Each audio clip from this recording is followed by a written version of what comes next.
You're listening to an Airwave Media Podcast. When he gets to Albany, he proposes this plan, but he says several of the commissioners had formed plans of the same kind. So this is not a single idea from Franklin alone.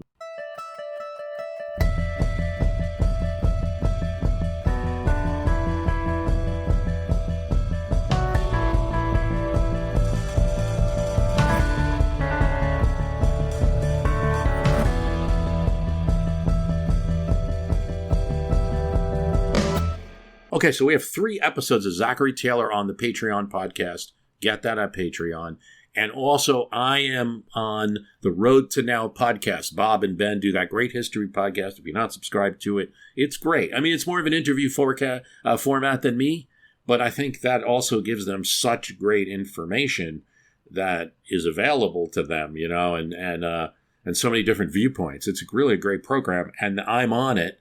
I'm being repeated. I think the joke that Ben Sawyer made, which I liked, is that certain of these episodes are becoming like the Christmas song. So I'm like the Waitress song, or Simply Having a Wonderful Christmas Time. It become like one of those songs to be played each year. So each year, you know, or so, they're running the episode where I'm there discussing the Washington's Crossing and the Washington's crossing the Delaware and taking Trenton and everything thereafter. It's a really good discussion with Bob and Ben. We each have different conversation with different knowledge points that we bring to it. So I really want you to go to the Road to Now and check that out.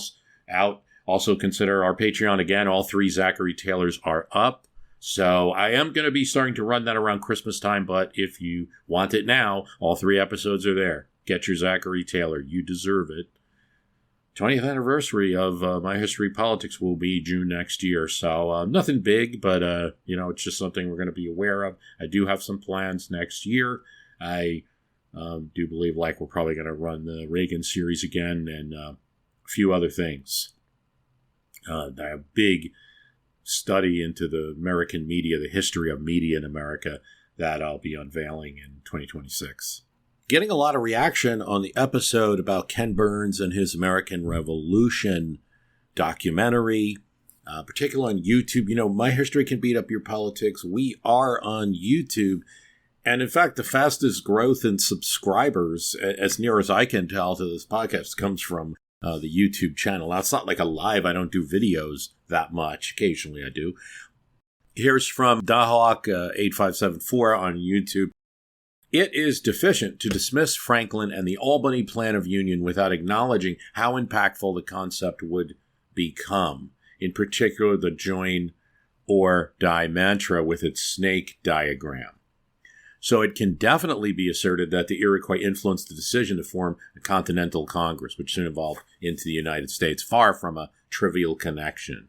Actions start as a plan, plans start as a concept, and concepts start as an inspiration. The Iroquois was an inspiration to Franklin. So here's what you can make a case for, that the Iroquois Confederacy, group of Indian nations controlling a significant part of New York State, today's New York State, and the Midwest that we now know, and that Confederacy might have been a spark or an inspiration to Franklin. Honestly, I think you have some work to do to even make this case. We have one reference in one letter, but we do have that reference. Now, what I think that reference is, when he says, if savages can meet in a convention, essentially, why can't we? Why can't settlers? In effect, why can't the colonies? We don't have so much proof of an inspiration. It's Franklin using it as a persuasion device, a lever. If the Indians can do it, why can't us? And he uses that derogatory term that does not suggest admiring these people. But I only see evidence in writing that he's using it more or less as leverage to convince people. I believe you can make an inference with Benjamin Franklin in particular, just by circumstances. And he keeps bringing up the idea of confederation of some sort, group of colonies meeting together of some sort, particularly because he's frustrated with Pennsylvania alone trying to negotiate with Indian confederacies. So I do get it from that standpoint. As a he's always mentioning several times the need to organize better in different ways to combat the French and Indian threat.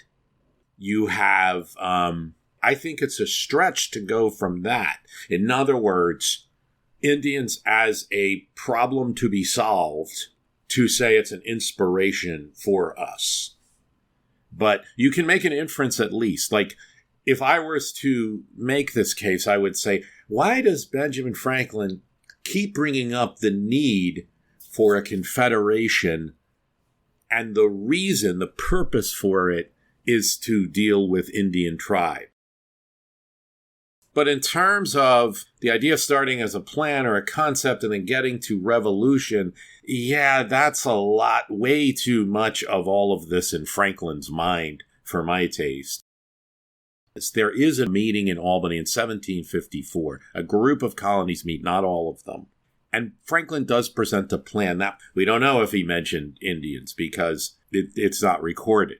And the plan was not accepted. So we go to other sources, and here's where the National Review takes issue with it, and I can't disagree in this sense. The Iroquois don't show up as a model in the 34 volumes of the Journals of the Continental Congress, the 3-volume collection of the records of the Federal Convention, the Constitutional Convention, or the more than 40-volume documentary history of the ratification of the Constitution. So in these 3 critical areas, the Continental Congress, the Federal Convention, and then the ratification debates, we're not seeing Indians mentioned as a model. I kind of agree that this is a pretty damning piece of evidence for this theory. I will just say the limitation of this argument. Records of the Constitutional Convention are pretty limited. They should really be classified as notes. That being said, a big argument like we should form a confederation like the Iroquois, you would think makes it into Madison's notes, which are the key notes. There's a couple other less informative notes of the convention. The absence of something in the Constitutional Convention records doesn't prove its absence in debates, but you don't have any evidence that it was in there either. There are numerous complaints about the Continental Congress during the Revolutionary War not providing enough notes about its debates, that we wanted more transparency, and what we're getting is minutes. And you can definitely describe the Madison notes of the convention as a kind of minutes, and sometimes with more detail, something he wanted to focus on. It's his notes, after all. And then the 40-volume documentary history of the ratifications, all those different ratification debates are going to be some form of summaries of those debates. And then you get to Franklin's autobiography. If it's such a big inspiration for him, wouldn't he mention it in the autobiography and say, I saw what these Iroquois were doing, and I said, why can't we do that? And that statement does not exist in his autobiography. In fact, here's what he says about the Albany Plan of Union. So just to get our bearings here, here's the timeline. We have 1754 is the Albany attempt at a colonial union, and then Revolutionary War events will get into gear in 1770, moving onward to the Declaration in 1776. Here it is, Franklin. I projected and drew a plan for the union of all the colonies under one government, so far as it might be necessary for defense and other important general purposes. As we passed through New York, I had there shown my project to Mr. James Alexander and Mr. Kennedy, 2 gentlemen of great knowledge in public affairs, and being fortified by their approbation, I ventured to lay it before the Congress. It then appeared that several of the commissioners had formed plans of the same kind. Put a highlight there over that phrase, formed plans of the same kind. A previous question was first taken whether a union should be established, which passed in the affirmative. A committee was then appointed, 1 member from each colony, to consider several plans and report. Mine happened to be preferred, and with a few amendments, was accordingly reported. Here's his plan. The general government was to be administered by a president general appointed and supported by the Crown, and a grand council to be chosen by the representatives of the people of the several colonies met in their respective assemblies. The debates upon it in Congress went on daily, hand in hand with the Indian business. Many objections and difficulties were started, but at length they were all overcome, and the plan was unanimously agreed to, and copies ordered and to be transmitted to the Board of Trade and to the assemblies of the several provinces. Its fate was singular. The assemblies did not adopt it, as they all thought there was too much prerogative in it. In England, it was judged to have too much of the democratic. The Board of Trade, therefore, did not approve of it nor recommend it for the approbation of His Majesty. Two notes there, that when he gets to Albany, he proposes this plan, but he says several of the commissioners had formed plans of the same kind.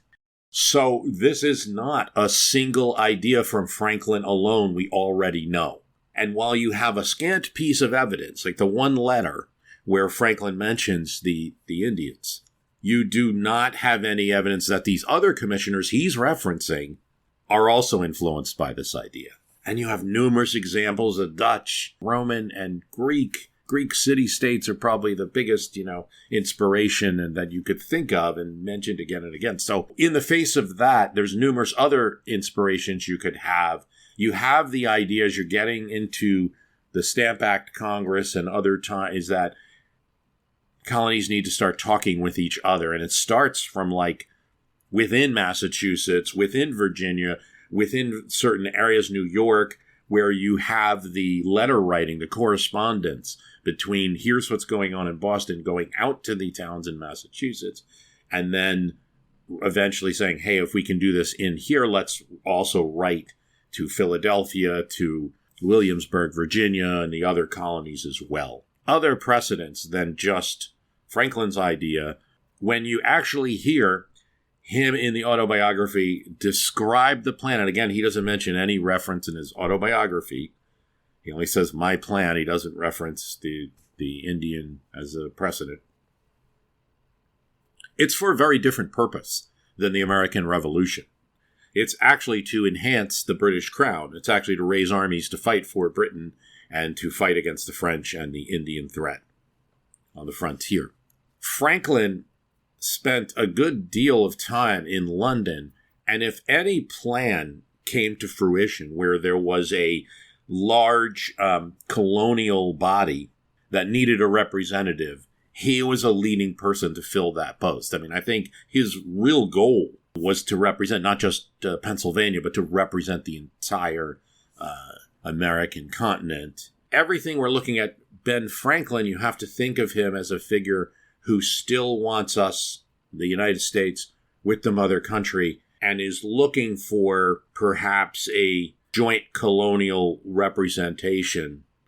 When you see Join or Die, the snake cut in parts, and there's all the different colonies, that's referring to the French and Indian threat.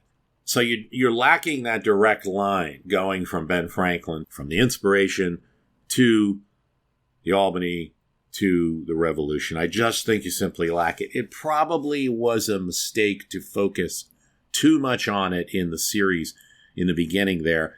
But again, I defend Ken Burns in as much as he never says that the American Revolution was based on this Iroquois Confederacy. He just simply presents it as a thematic element in the beginning and works through Franklin. Now, the only thing I'm left with, if you're going to make any point about Ben Franklin and Indians, is that he does seem to, again, bring up, even in his autobiography, this Grand Council to be created would, one of the purposes it would serve would be the Indian business. So it definitely seeing Indians as the problem to be solved, as well as the French, as well as their security related to all of that, their trade, anything else the colonies need to work on. Well, we don't see that direct link as an inspiration, except in that one letter to his printer where he's using it as a lever in an argument. You just don't have the written evidence for this theory. It's a nice theory. I don't know. It would be wonderful, but probably not what happened. The only one reference you have to it is a guy basically saying, if these people can do it. That's what you have in Franklin's letter.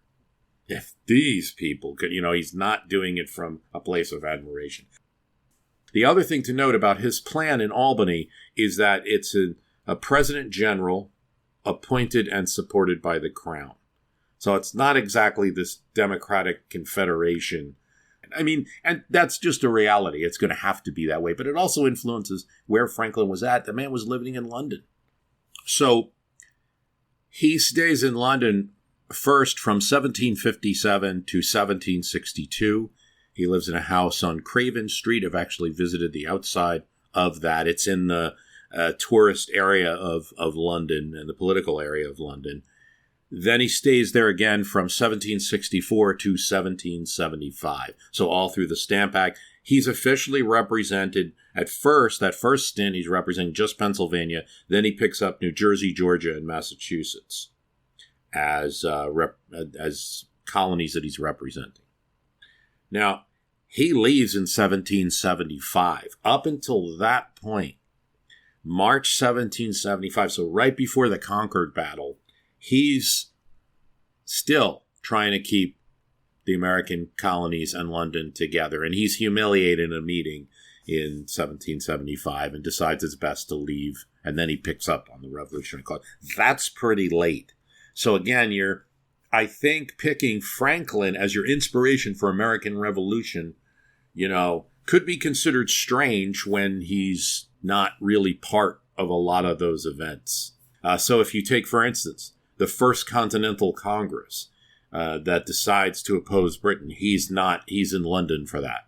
So that happens in Carpenter's Hall in Philadelphia, and they're the first ones to decide on a very strong boycott and also some measures like ostracizing people who don't cooperate with the boycott and establishing local boards of correspondence to enforce. Franklin's not in this body. There's other people leading that whole effort. So again, I think you're limited in just using him. If there were other, you'd think with the amount of people that we can call founders, really scores, maybe hundreds of people involved in the American Revolutionary effort, there would have been more references to we want to build something like the Iroquois Confederacy if this concept is to really play out.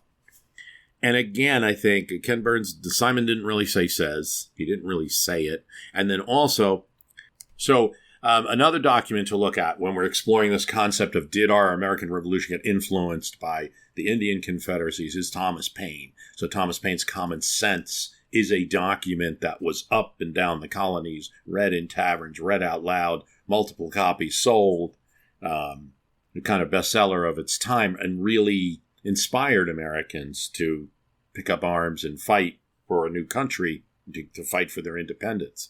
And there are no examples in Common Sense of the Indian Confederacy as a model.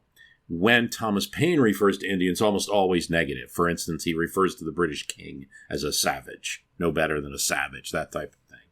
So,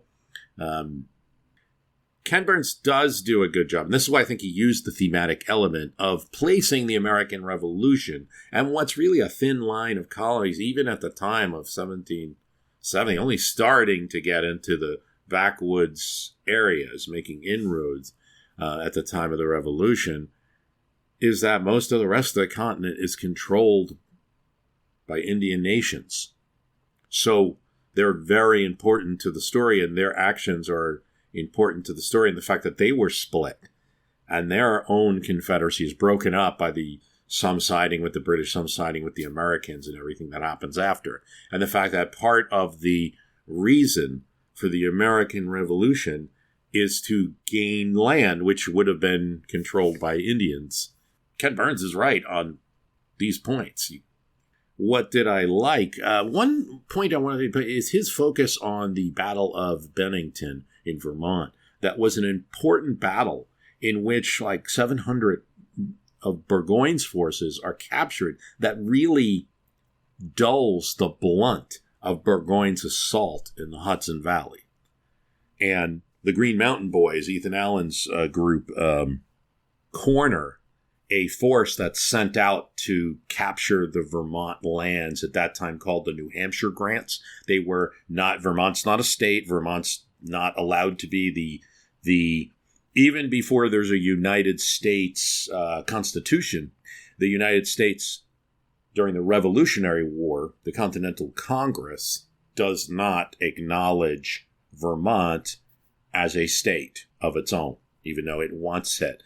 As far as it goes is you have certain colonies not wanting to anger New York, because Vermont, according to New York State, is in their land.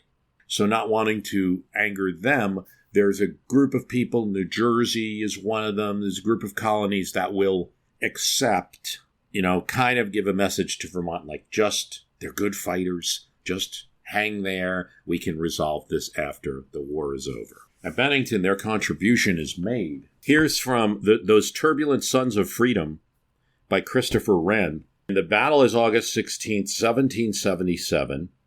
Colonel Baum is sent out by Burgoyne to capture this area and put down rebels here, stop people from getting at their supply lines, because every time they start moving more and more south, they're worried that their supply line up to Canada is going to get cut off. And a lot of the people doing that are New Yorkers and also the Green Mountain Boys of Vermont. So Colonel Baum comes in and he sees what appear to be farmers bound for cornfields. Baum elects to not do anything because he's got a kind of hilltop fort, and that proves to be his downfall. Here's Wren. Baum waited for an attack until the opening volley. At 3 o'clock, like a clap of thunder, he was surrounded. 2 columns of men broke from the woodland cover and opened fire from opposite sides. 300 Green Mountain Rangers and local militiamen shifted to the right. 200 New Hampshire militiamen deployed to the left. There are the Redcoats, Stark was said to shout. They are ours. Guided by Warner. Warner is Ethan Allen's kind of right-hand man. And the Continentals were a little nervous about Allen. They didn't know his true loyalty, so they gave it to Seth Warner, the official command. Stark pushed up the rest of his little army. The wooded hills and gullies provided cover for the Americans, who grew to outnumber Baum's corps. His log fort, erected in haste, left space hidden. Snipers zeroed in on blue and yellow uniforms inside the breastworks. As Baum's cannon fired clusters of cast-iron grape shot, a cart exploded with the last of his gunpowder. He was out of ammunition, and the Brunswick Dragoons fought their way downhill, sabers swinging. It was all they could do. His drummer signaled for a parley to discuss surrender. And here's the thing. That's a way of doing the drums that indicates surrender is coming, but the Green Mountain Boys don't know the drum parleys, so they just keep on fighting.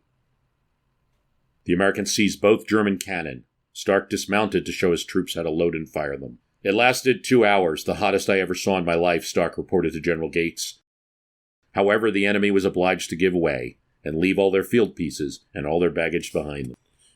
They continue to fight. They continue to pick up stragglers. Here's what a German officer says about the conduct of the American troops. So slender, so handsome, so sinewy, none properly uniformed, but armed with deadly weapons. Despite their lack of spit and polish, he wrote home, you recognize at first glance the earnestness which had led them to seize their guns and powder horns, and that, especially in the forest, it is no joke to oppose them, and they can cold-bloodedly draw a bead on anyone. There was not a man among them, though, who showed the slightest sign of mockery, malicious delight, hate, or other insult. So this crucial battle of Bennington, in which basically a fifth of Burgoyne's army is just lost, gone, erased. Barnes talks about that. I think it's an important point to talk about how they keep softening up Burgoyne on his way down, and he doesn't have, because Howe decided to take Philadelphia, he doesn't have any troops coming up. Anyway, so that was a good, talking about that battle and providing the understanding. I think they did a pretty good job with the battle and the amount of content on how forces moved and things like that, and how people got trapped and disadvantages and all of that.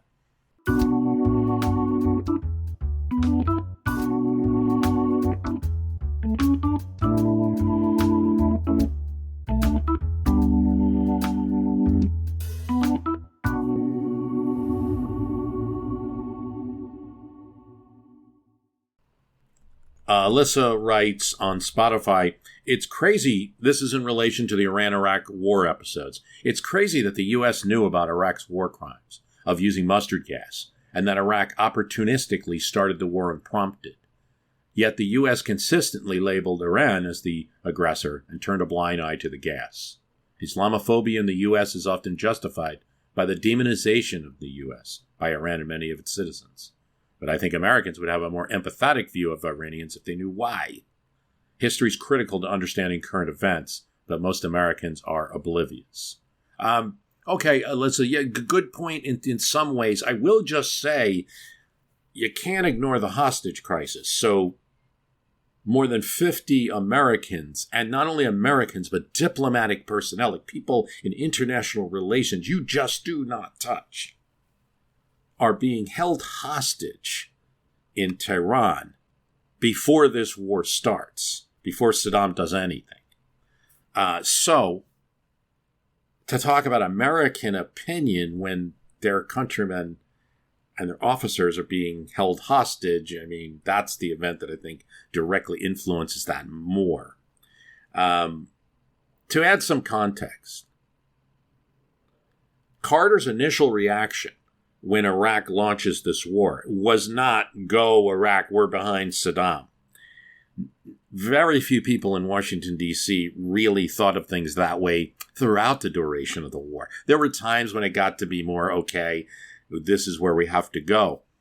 But Saddam's just as scary to them because you basically have a person that wants to start a religious, like theocracy movement all across the Middle East, and a person who wants to start a dictatorship all across the Middle East, and a semi-communist system and dictatorship, like a Stalinist-like,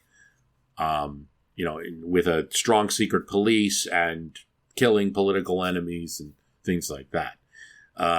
Both are bad, and neither one really. I think the D.C. position, whether it's the kind of Carter being diplomatic and nice about it, like we just want this war to end from a humanitarian perspective, or the more Machiavellian people in D.C., either way, they didn't want a big win from either side in this war.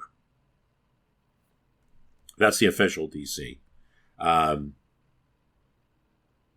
U.S. officially took no opinion on whose fault it was. However, when Iran pushes Iraq out of Iran, out of their territory, and then doesn't stop, the U.S. officially, you start to see in statements that they are now being an aggressor. If they had stopped at their territorial line and not exacted punishment, the U.S. reaction might have been very mixed, very different, even with hostages that had been held and at that point released. What else we got? In terms of gas, this is correct. I'd say that there was some hypocrisy in not calling Iraq out for its use of gas, and the European powers are also guilty there. In fact, many of them contributed to providing the materials that were then converted into chemical weapons.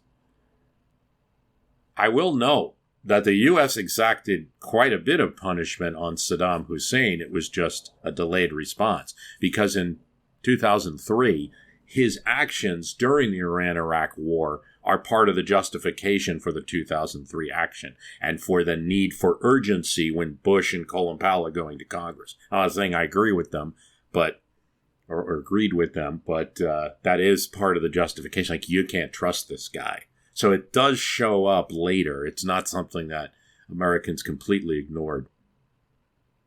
I will say this, though. When we're going to talk about war crimes, the use of mustard gas, horrible, but one could argue that instead of gas, if you're using the minds of people, including children, filling them with the religious inspiration that you need to be a martyr, that, there have already been martyrs that have died for you, and what are you going to do about it?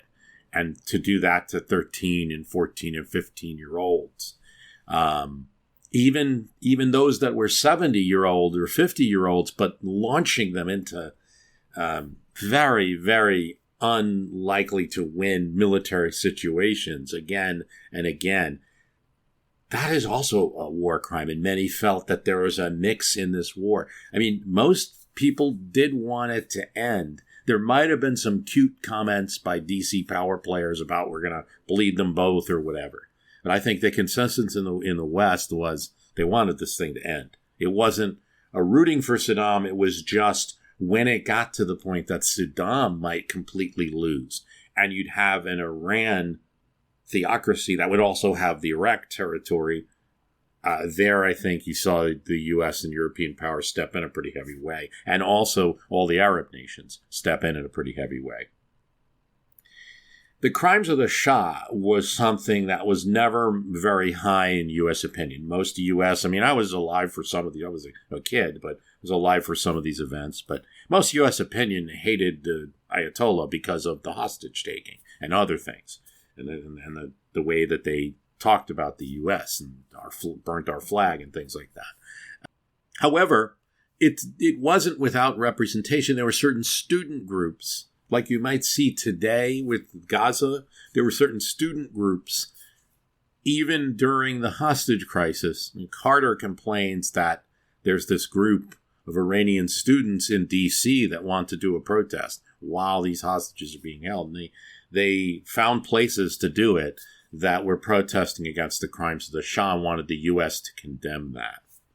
So it didn't raise to the level, but there were some contemporary bringing out of those viewpoints.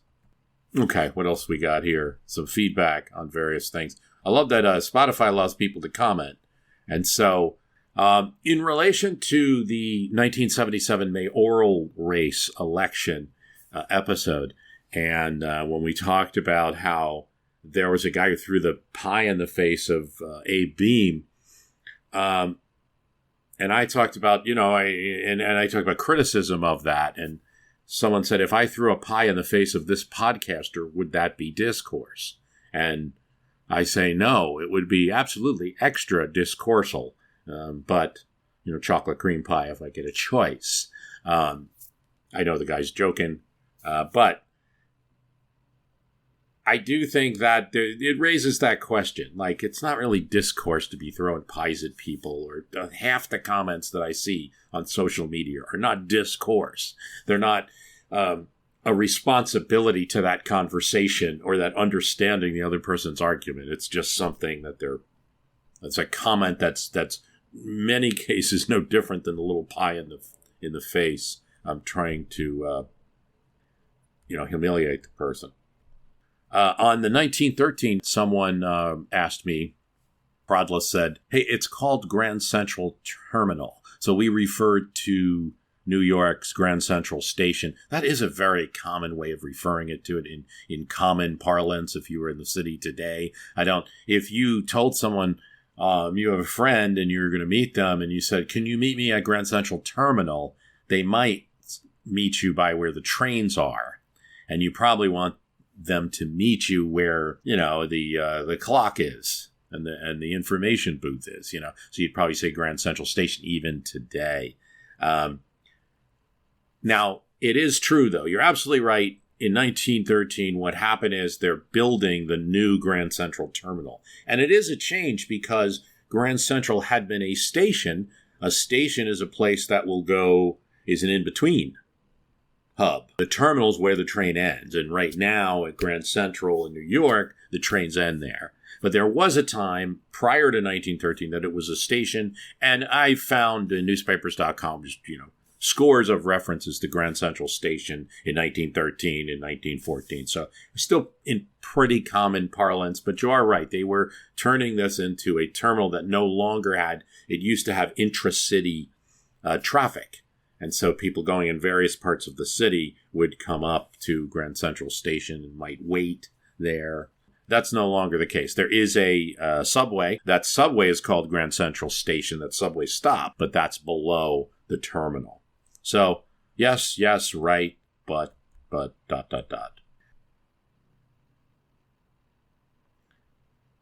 Okay, so Tom Morris writes on the My History Can Beat Up Your Politics Facebook discussion group on Facebook, Bruce, I hope you can do an episode on this Tennessee race. it's a great example of how gerrymandering works. And on this race, being as close to a referendum on Trump's approval rating. Well, obviously, cut in half what should be a red district with a few blue elements, made a race close. There's two stories there. And those two stories are going to determine what happens next in terms of all this gerrymandering, which is going to happen now that you have the Supreme Court decision about Texas, and now that California decided to do it, and New York and New Jersey are behind doing it. So the danger of gerrymandering is just this problem. And that is that, in its essence, what you're doing with gerrymandering is introducing more of the opponent's voters into a district that you hold. That's in essence what it is. And therein lies a danger. You're assuming that, quote, your voters, the red voters say, in this case, because there has been Democratic gerrymandering in the past as well. California in the 1980s. Complete reversal of normal public opinion to get, an almost near Democratic slate out of that state when the state was Republican and had a Republican governor. But put that aside. That's the 80s. Now, generally, this is Republican, using this as strategy, particularly in Texas. So what you're doing is you're adding Democratic voters to these Republican districts, and you're trying to take away, dilute the Democratic voters by putting them in multiple districts. But you're still putting them in districts, I guess, is my point. So you see here where there was enough Nashville vote that with a little bit of disappointed red vote, the Democratic candidate was able to really cut in half the normal margin for that district. Now, herein lies the argument. That's one side of it. Well, gerrymandering's more dangerous than you think. It's not a guarantee just to make these districts. Or you're going to say, well, the Republican won. She lost. It's nice to have this headline like she came close. But if we do this all across the nation and come close to losing, but don't lose everywhere, Republicans will win this midterm. That's the other argument to make about what happened in Tennessee. You can tell where I'm on, having articulated that side, you can tell where I am on this. I mean, it's kind of, I think that's an incredibly risky thing to do. If you get a wave election and people are angry, which I believe they are, costs have not come down. They probably weren't going to come down, but you added this tariff strategy, which has increased cost and reduced the chance of costs coming down. And there's real factors, like people who are working in businesses finding it harder to source materials now, or not hiring people. Not a strong economy. I'm not going to use the R word or anything, but not a strong economy, not a strong hiring economy. All these things going on at the same time that this tariff plan was made. At the same time, you had Dodge and you had cuts in government spending that businesses, surprise, surprise, a lot of it goes not to government bureaucrats, but often to businesses. And so they're suffering. So everybody's suffering and they cut down on the hiring. So there are a lot of partisans that cheer it and say, I don't care. I want the tariffs anyway. I want these cuts anyway. That's great, but I don't know that a majority makes. And that's what you're seeing in this election. I would predict you'd see that in a midterm in 2026. It's not enough to say that midterms always go against the president, but they usually do. Usually. You have some stave elections like we had in 2022. But, even in 2022, Biden did a little better, but Republicans still got the House. Usually it goes against the president. The New Jersey election, I think the point that people aren't realizing there is that there was, and maybe it's being a New Jersey person, I see things on the local level, there was a lot of skepticism about Cheryl, both how she was as a campaigner, but also there are many people in New Jersey who would have preferred one of the more progressive candidates. The number 2 in the primary was Ross Baraka, the mayor in Newark, and you also had Steve Fulop, Jersey City, and there were some people who wanted a different Democrat. So with all that skepticism, for her to win 13% when polls were showing that the race was much, much closer, I think you see something on the ground here. The approval ratings have never really gone up for this president. You talk about, low 40s, the whole second appearance of Trump, which wasn't a big popular vote election. I think when people see states and they see all the states won in a presidential election, they're thinking that's all overwhelming. But it's not. Each one was close within those states. And then the overall popular vote was very close. And that's close with Trump running against Kamala Harris, who I also believe proved to not be a really strong candidate. So,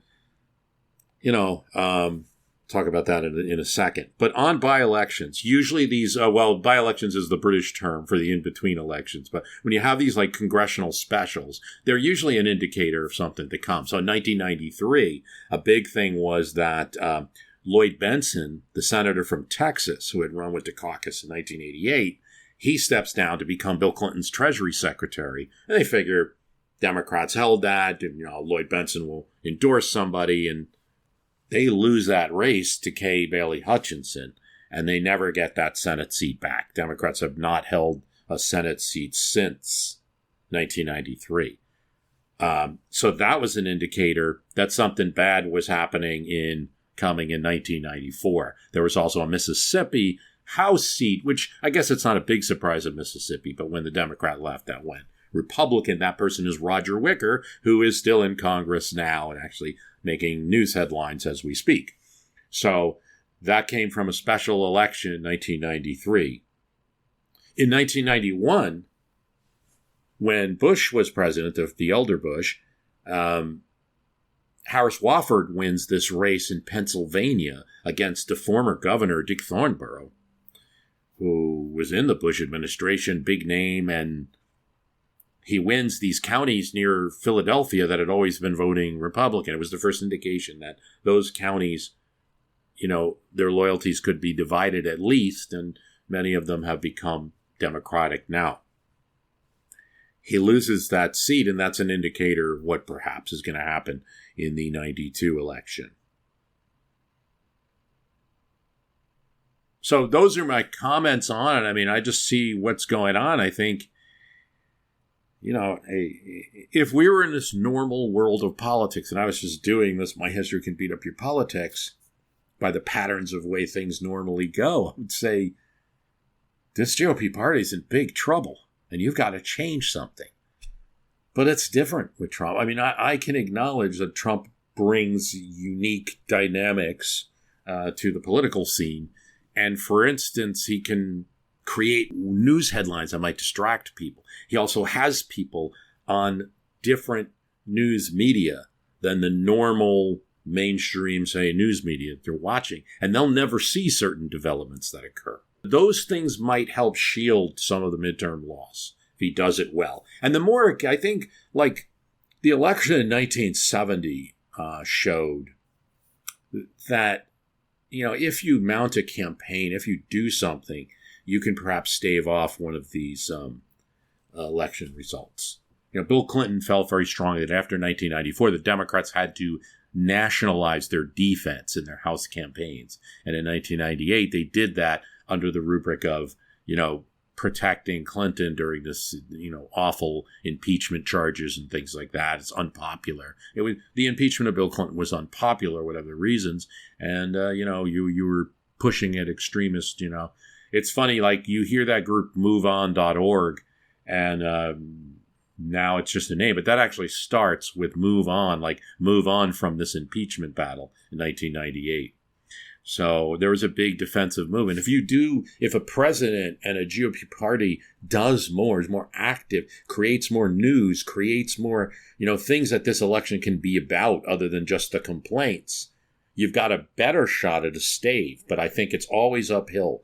And I think the one factor that I have not seen since I've been doing this podcast now 19 years, I've not seen any difference in this time, and you don't see it with the arc of history since the founding of the Republic, is that presidents generally lose midterms. It goes against their party in some fashion. And then also, the opposing party need not be unified.